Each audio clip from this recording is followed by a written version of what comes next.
Hello dear students. तो आज हम लोग wind storm and cyclone chapter का लास्ट पार्ट पढ़ने वाले हैं। तो चलिए स्टार्ट करते हैं। जैसा कि आप यहाँ देख रहे हैं, यहाँ लिखा है a cyclone is known by different name in different parts of the world. जो साइक्लोन होता है, हम लोगों ने पिछले वीडियो में जो पढ़ा था, वो जो होता है वो अलग अलग नामों से जाना जाता है, अलग अलग कंटिनेंट्स में, अलग अलग महाद्वीपों में। जैसा कि आप यहाँ मैप देख रहे हैं, है ना। तो ये नॉर्थ अमेरिका है, ये साउथ अमेरिका कॉन्टिनेंट है, ऑस्ट्रेलियन कॉन्टिनेंट है, ये एशियन कॉन्टिनेंट है।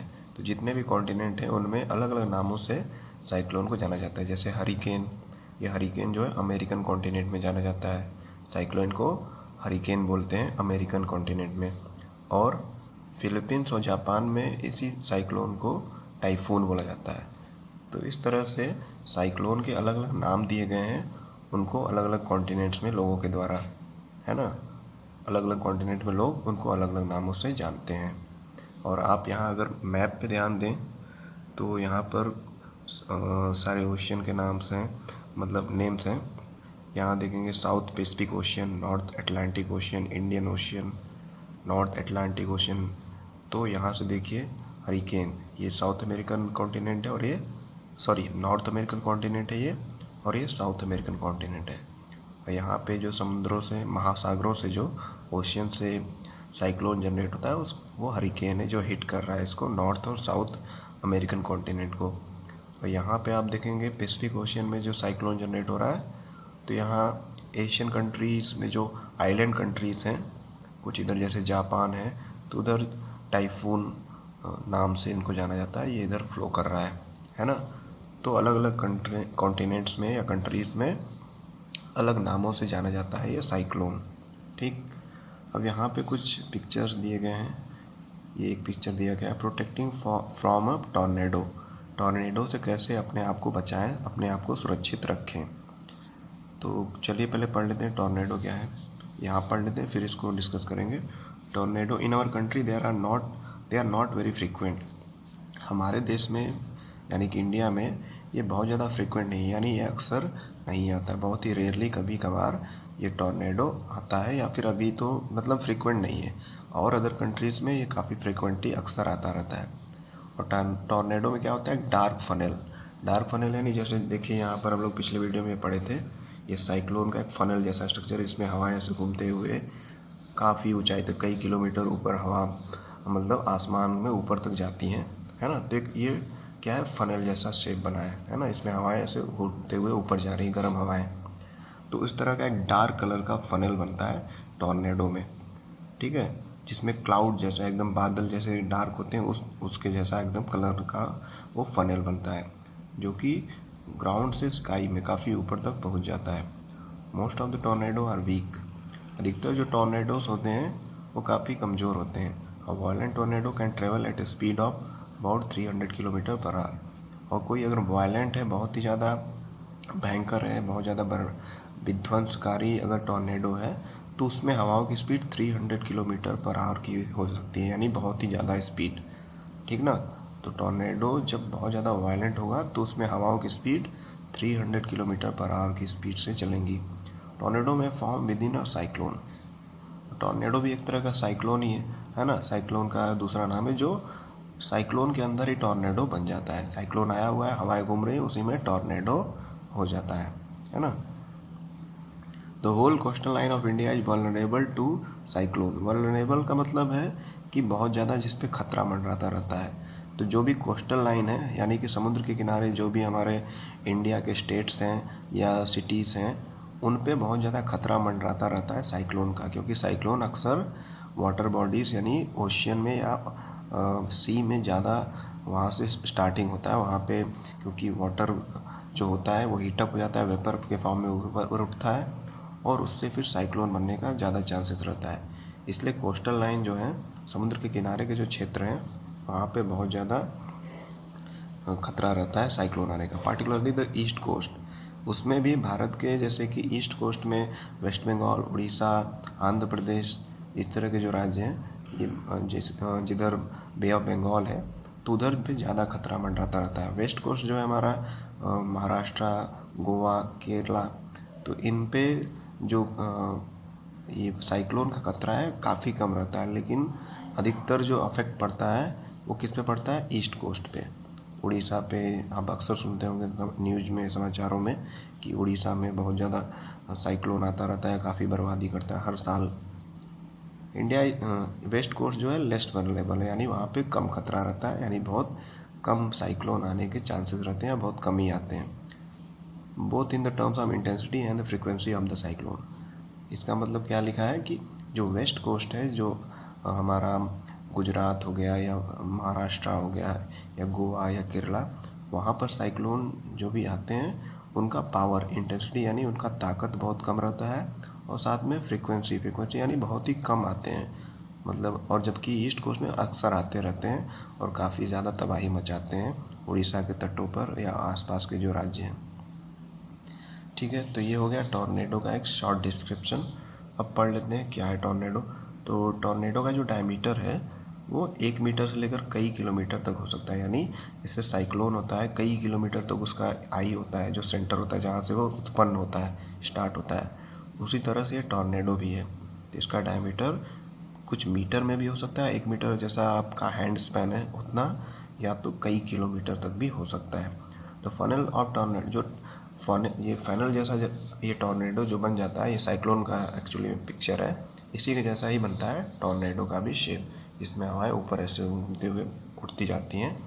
तो जब ये फनल जैसा टॉर्नेडो बनेगा तो इधर मान लीजिए धूल धक्कड़ या कचरा जो कुछ भी है वो इसके अंदर की तरफ खींचता जाएगा, क्योंकि यहाँ पे क्या होगा, प्रेशर बहुत लो होता है, तो चीज़ें कहाँ से कहाँ मूव करती हैं, हाई प्रेशर से लो प्रेशर की तरफ। इसलिए जो भी आसपास की चीज़ें रहेंगी, मलबा, कचरा, धूल या जो भी कमज़ोर चीज़ें वो होंगी, वो प्रेशर की वजह से खींची जाएंगी और इसके अंदर सेंटर में चली जाएंगी, और फिर वो उड़ते उड़ते कहाँ जाएंगी, ऊपर जाएंगी, और एक लेवल के बाद वो चीज़ें यहाँ से रिलीज हो जाएंगी, यानी यहाँ से नीचे की ओर गिरेंगी बहुत तेज़ स्पीड से, काफ़ी ऊंचाई से। तो वही यहाँ पे लिखा हुआ है कि आसपास की जो भी डेबरी से मलबे हैं, धूल है या जो भी आसपास की चीज़ें हैं, वो लो प्रेशर होने की वजह से टॉर्नेडो के सेंटर में आ जाएंगी, और फिर ऊपर उठते हुए टॉप से वो नीचे की ओर थ्रो करेंगी, गिरेंगी। Here are few accounts.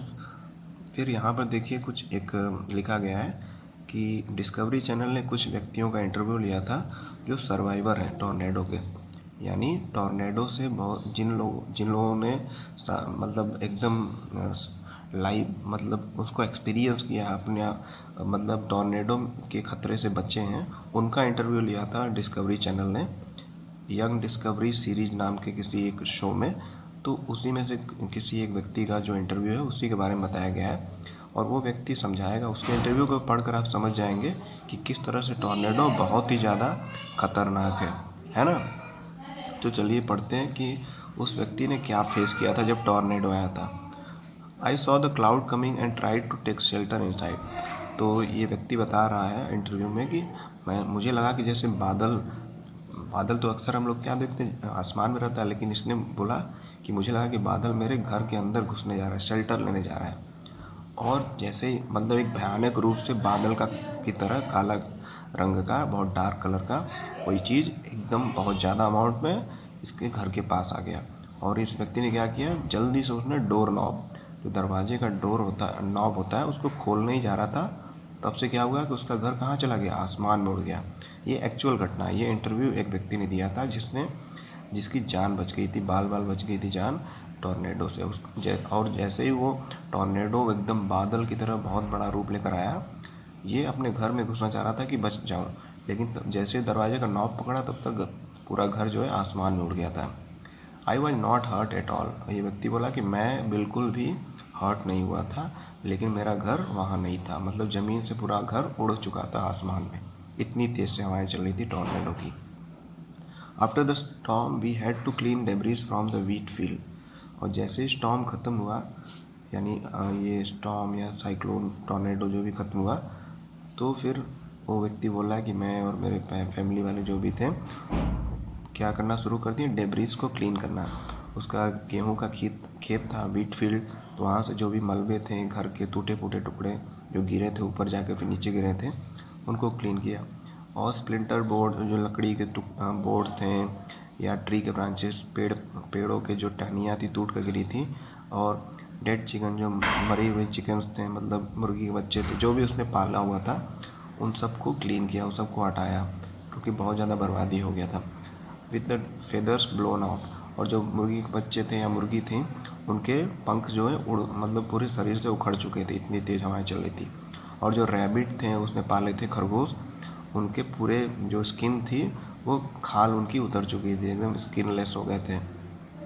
तो इस तरह का भयानक दृश्य हुआ था, जिसको इस व्यक्ति ने मतलब फेस किया था और बच गया था टॉर्नेडो के प्रभाव से। अदरवाइज़ बहुत सारे लोगों की जान तो चली जाती है। तो इसका इंटरव्यू ये दिया गया है। तो इससे आप पढ़कर समझ सकते हैं इसके इंटरव्यू को कि टॉर्नेडो कितना भयानक होगा। मतलब उसको पता ही नहीं चला कि बादल आ रहा है उसके, क्योंकि हम लोगों ने अधिकतर देखा है कि बादल जो है हवा में होता है ना, और उससे बारिश होती है। लेकिन टॉर्नेडो इतना ज़्यादा, कई किलोमीटर तक उसका एरिया होता है। तो लग रहा था कि बादल ज़मीन पे आ गया है इसको, इस व्यक्ति को, और उसके घर को पूरा ले उड़ा। सोचिए, एक घर, बहुत बड़ा घर पूरा उड़ गया, तो कितना भयानक इसका अफेक्ट होगा, कितना हार्मफुल इफ़ेक्ट होगा। तो इसलिए इससे हम लोग इसका अंदाज़ा लगा सकते हैं टॉर्नेडो की इंटेंसिटी का, उसके पावर का। और tornado shelter is a room situated deep inside और अंडरग्राउंड हैविंग नो विंडोज़। जो टॉर्नेडो शेल्टर होता है, यानी टॉर्नेडो से बचाने के लिए लोग क्या करते हैं, अपने रूम, घरों के नीचे अंडरग्राउंड रूम बनाते हैं जिसमें कोई विंडो ना हो, है ना। और it is better to shut windows and take shelter under a table. और मान लीजिए अगर आपका कोई अंडरग्राउंड रूम नहीं है, तो क्या करेंगे कि जब टॉर्नेडो या इस तरह की साइक्लोन आए, तो आप, सबसे ईजी तरीका है कि सारे विंडोज़ को बंद कर दीजिए और किसी टेबल के नीचे या कोई भी फर्नीचर है उसके नीचे सिर झुकाकर बैठ जाइए, बिल्कुल इस तरह से अपने घुटनों को, अपने शरीर को एकदम सिकोड़ करके, सिर को एकदम चिपका कर, पूरे बॉडी को चिपका कर, सिकोड़ कर किसी फर्नीचर के नीचे बैठ जाइए, जिससे आपको मतलब आप बच सकते हैं। जिससे क्या होगा कि डेब्रिज कांट रीच, जो मलबे हैं वो आपके ऊपर नहीं गिरेंगे, क्योंकि वो नीचे सीधे गिरेंगे फर्नीचर पे और फर्नीचर आपको बचा लेगा। लेकिन बहुत ज़्यादा हैवी चीज़ के नीचे अगर आप ऐसे बैठेंगे तो फिर क्या होगा कि वो उसके ऊपर मलबा गिरेगा और फिर वो हैवी चीज़ आप पे गिर जाएगी और आपके मरने की, या मतलब आपको बहुत ज़्यादा हार्म होने की ज़रूरत हो, मतलब सिचुएशन क्रिएट हो जाएगी। इसलिए आपको करना क्या है कि हमेशा कोई भी हल्की चीज़ के नीचे बैठना है, फर्नीचर टाइप की। One has to bow down on knees protecting head and neck using arms. तो वही बोला है कि हर इस समय जब टॉर्नेडो में आप फंस गए हैं और टेबल या किसी भी फर्नीचर के नीचे बैठे हैं, तो किस तरह बैठेंगे, अपने नीज को एकदम ऐसे सिकोड़ कर, है ना, क्रम्बल करके एकदम के, और अपने सिर और गर्दन को ऐसे पकड़ करके बैठ जाएंगे। तो आप टॉर्नेडो के समय में अपने घर में इस तरह का पोस्चर लेकर के बच सकते हैं। चलिए अब आगे हम लोग पढ़ते हैं इफ़ेक्टिव सेफ्टी मेजर्स। क्या क्या तरीके होते हैं जिससे, सेफ्टी मेजर्स मतलब क्या तरीके अपना के हम लोग अपने आप को सुरक्षित रख सकते हैं जब टॉर्नेडो या साइक्लोन, या मतलब कि अलग अलग जिन नामों से जाना जाता है साइक्लोन, वो आ जाए, तो हम लोग क्या तरीके अपनाएं जिससे हम बच जाएं इससे। तो चलिए पढ़ते हैं। पहला पॉइंट है, of cyclone forecast and warning service. Cyclone का फोरकास्ट जो आता है, भविष्यवाणी की जाती है कि हाँ अगले 2 घंटों में या अगले 1-2 दिनों में साइक्लोन आने की संभावना है। या वार्निंग जो भी डिपार्टमेंट से आती है, उनको हम लोग को सीरियसली समझना चाहिए, और उसको सीरियसली लेकर के सारे काम करने चाहिए। तो टाइम टू टाइम हमको सारे वेदर फोरकास्ट और वार्निंग को सुनना चाहिए और उसके लिए अलर्ट रहना चाहिए। ये नहीं कि उसको सुनकर हम लोग नेग्लेक्ट करें या अवॉइड करें। दूसरा है rapid communication of warning to government agencies, the ports, fisherman, ship to the general public. और रैपिड कम्युनिकेशन होना चाहिए, मतलब कि कोई भी इंफॉर्मेशन, साइक्लोन या इस तरह के कोई भी नेचुरल डिजास्टर होने की संभावना अगर है, तो कोई भी इंफॉर्मेशन बहुत तेज़ी से गवर्नमेंट एजेंसीज को और पोर्ट्स को, जो बंदरगाह रहते हैं समुद्र के किनारे, जिससे शिप वगैरह ट्रांसफ़र होती है एक्सपोर्ट इंपोर्ट सामान को ले जाने लाने के लिए, या फिशरमैन, या जो भी कोस्टल लाइन में रहते हैं लोग, या जो भी एजेंसीज रहती हैं, उनको इन्फॉर्म कर देना चाहिए टाइम से, ताकि वो अलर्ट हो जाएं और चीज़ों को सुरक्षित जगह पर रख लें, है ना। ये देखिए यहाँ पर टॉर्नेडो का एक पिक्चर बना है ना। ये Indian meteorological department new Delhi, भारतीय मौसम विज्ञान विभाग नई दिल्ली द्वारा ये पिक्चर दिया गया टॉर्नेडो का। बहुत ही भयंकर दृश्य होता है, एकदम बादलों से मिला हुआ। और ये यहाँ पे देखिए रोटेट होते हुए ऊपर हवाएं जा रही हैं। ये यहाँ से काफ़ी दूर से लिया गया पिक्चर है, और मतलब अगर इसको पास जाएंगे तो बहुत बड़े एरिया में ये सर्कुलेट हो रहा है यार। ये आपको दूर से देखने लग रहा है छोटा सा है, लेकिन एक्चुअली में बहुत ही बड़ा ये है। तो यहाँ पे देखिए कुछ डिवाइस बना हुआ है जिसमें नॉर्थ, वेस्ट, साउथ, ईस्ट इस तरह के सिंबल बने हुए हैं, एरो बना हुआ है। तो ये डिवाइस क्या है? ये है एनीमोमीटर। और एनीमोमीटर का काम क्या होता है? विंड के डायरेक्शन को पता करना, विंड के स्पीड को पता करना एक्चुअली, ठीक ना। तो ये एनीमोमीटर है। We have learn that all storms are low pressure system. जितने भी तरह के साइक्लोन या आंधी तूफान आते हैं वो वहाँ पे क्या होता है? लो प्रेशर क्रिएट होता है, विंड स्पीड, और वहाँ पे जो हवाएं चलती हैं, हवा का जो स्पीड है वो बहुत बड़ा फैक्टर होता है। क्योंकि अलग अलग जगह पर अलग अलग सिचुएशन में जहाँ भी टेम्परेचर अलग है तो वहाँ पे हवा की स्पीड अलग होती है, और उससे ही विंड और स्टॉर्म का जो इम्पैक्ट पड़ता है, प्रभाव पड़ता है, वो भी अलग अलग लेवल का पड़ता है। It is therefore important to measure the wind speed. इसीलिए विंड की स्पीड मेजर करना ज़रूरी है कि कहाँ पे कितने स्पीड से हवाएं चल रही हैं, है ना। The instrument that major the wind speed is called anemometer. तो जो इंस्ट्रूमेंट इस पिक्चर में आप देख रहे हैं, अलग अलग इसके शेप के आते हैं ये, तो इनको क्या बोला जाता है? एनीमोमीटर। एनीमोमीटर क्या करता है? विंड की स्पीड को मेजर करता है कि कितनी तेज़ किस रफ्तार से हवाएं चल रही हैं। ठीक है, अगला हम लोग सेफ्टी मेजर क्या है? Construction of cyclone shelter. Cyclone centre बनाना चाहिए, शेल्टर्स कहाँ पर? साइक्लोन प्रोन एरियाज में, जहाँ पे साइक्लोन आने का ज़्यादा खतरा रहे उन जगहों पर, जैसे अंडरग्राउंड रूम्स बनाए जा सकते हैं जिसमें शेल्टर ले सकते हैं जब साइक्लोन आ जाए। तो इस तरह का साइक्लोन सेंटर बनाया जाना चाहिए साइक्लोन प्रोन एरियाज में, ऐसे एरिया जहाँ पर साइक्लोन आने का ज़्यादा खतरा होता है, जैसे कि कोस्टल लाइन एरियाज यानी समुद्र के किनारे के जो क्षेत्र हैं। And administrative arrangement for the moving people fast to safer place. और एडमिनिस्ट्रेटिव जो भी अधिकारी हैं उस क्षेत्र के जहाँ पे साइक्लोन आने की संभावना या आती है, तो उनको अपना सही स्टेप लेना चाहिए और लोगों को सुरक्षित स्थान पर जल्दी से पहुँचाने का सारी व्यवस्था हमेशा रेडी रखना चाहिए। अब उसके बाद action on the part of the people. अभी तक तो जो हम लोगों ने सेफ्टी मेजर्स पढ़ा, जो सुरक्षा के उपाय थे, वो हम लोगों ने पढ़ा कि एक ब्रॉडर लेवल, बड़े लेवल पर लोग क्या कर सकते हैं। अब यहाँ पे जो अगला टॉपिक है, ये हम लोग यानी हम कॉमन पीपल क्या कर सकते हैं, अपने अपने लेवल पर किस तरह से खुद को बचा सकते हैं साइक्लोन से, तो वो यहाँ दिया हुआ है। चलिए पढ़ते हैं इसको। We should not ignore the warning. इसमें सबसे पहला पॉइंट वही दिया है कि जो भी वार्निंग आती है मौसम विभाग से, जो हम लोग टेलीविज़न, रेडियो, न्यूज़पेपर या अन्य माध्यम से पढ़ते हैं या सुनते हैं या देखते हैं, उसको कभी भी इग्नोर नहीं करना चाहिए, उसको सीरियस लेना चाहिए। बहुत सारे लोग होते हैं उसको इग्नोर करते हैं कि अरे ये तो ऐसे ही भविष्यवाणी कर रहे हैं, ऐसा कुछ होगा नहीं। तो हमेशा ही सारे जो मौसम से संबंधित जानकारियाँ आती हैं उनको सीरियसली लेना चाहिए और अलर्ट रहना चाहिए। अगर आप अलर्ट नहीं रहेंगे तो आपको बहुत ज़्यादा नुकसान हो सकता है। अब ये सब जानकारी जो मिलेगी मौसम विभाग से, उस समय हम लोग को क्या करना चाहिए? Make sure necessary arrangement to shift the essential household good.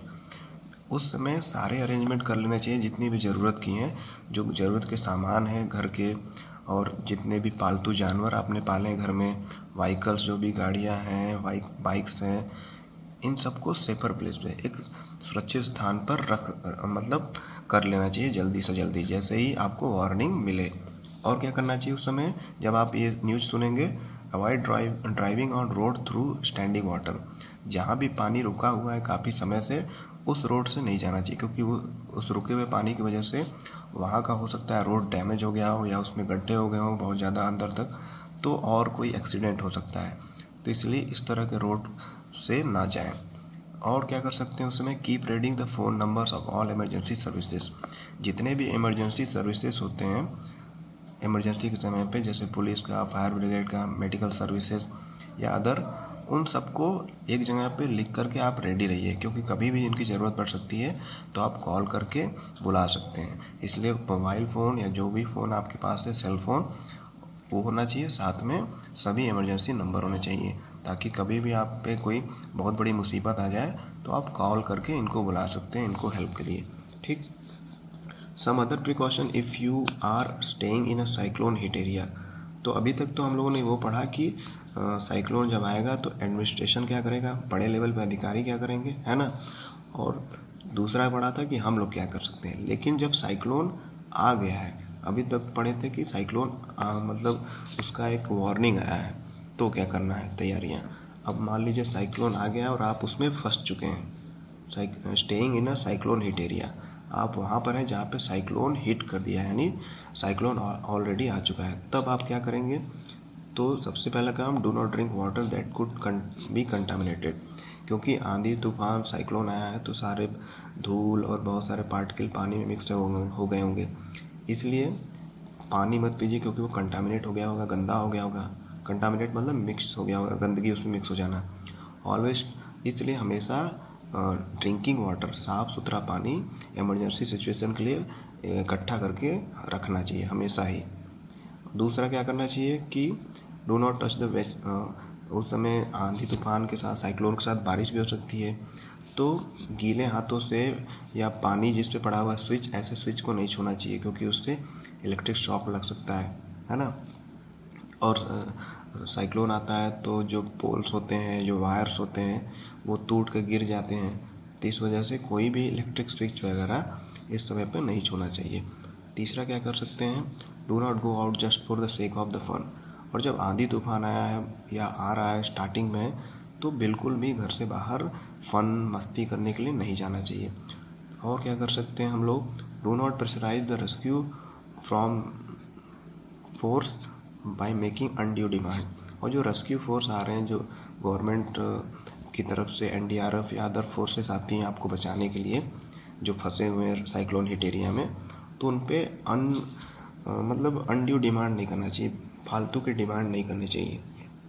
जितने वो फैसिलिटीज़ गवर्नमेंट के द्वारा दिए गए हैं, वो लेकर आ रहे हैं, उसको एक्सेप्ट करना चाहिए और उनकी मदद करनी चाहिए। क्योंकि अगर हम लोग उनकी मदद नहीं करेंगे तो वो भी हमारी मदद नहीं कर पाएंगे। तो इसलिए उनसे फालतू के डिमांड नहीं करनी चाहिए जब वो आपको बचाने आए हैं। और क्या कर सकते हैं, cooperate and help your neighbour and friends. और अपने नेबर, अपने पड़ोसियों को, अपने फ्रेंड्स की मदद करनी चाहिए जब साइक्लोन आ गया है। जितना हमसे हो सके उतना मदद करनी चाहिए।